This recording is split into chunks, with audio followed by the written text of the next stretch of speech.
The girlfriend movie చూసా. Starring Rashmika Mandanna and Dikshit. Movie ఎలా ఉందంటే బాగుంది గైస్. నాకైతే చాలా బాగా నచ్చింది. రాహుల్ రవీంద్రన్ చాలా ఇయర్స్ తర్వాత ఒక మంచి మూవీ ఇచ్చాడనమాట. చాలా బాగుందన్నమాట. రిలేషన్షిప్లో ఉన్న వాళ్ళైతే పక్కా చూడాల్సిన సినిమా అన్నమాట. రష్మిక వావ్, ఎంత బాగా చేసిందంటే చాలా చాలా బాగా యాక్ట్ చేసింది.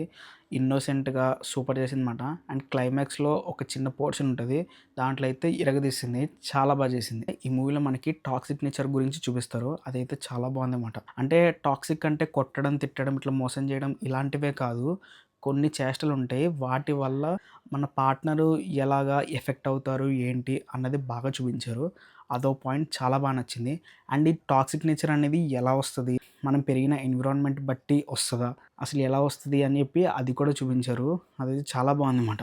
అండ్ ఇంకొక పాయింట్ ఏంటంటే, కొంతమంది అమ్మాయిల్ని వాళ్ళ సరౌండింగ్స్ని ఎట్లా కంట్రోల్ చేస్తున్నారు, వాళ్ళ లైఫ్ అనేది ఎలా ఒక బాక్స్లో ఉండిపోతుంది అన్న పాయింట్ని కూడా బాగా చూపించారు. ఎస్పెషల్లీ మన హీరో వాళ్ళ మదర్ క్యారెక్టర్ ఉంటుంది, అదైతే సూపర్ మాట. మనకి వచ్చేది ఒక 2 మినిట్సే ఉంటారు క్యారెక్టర్.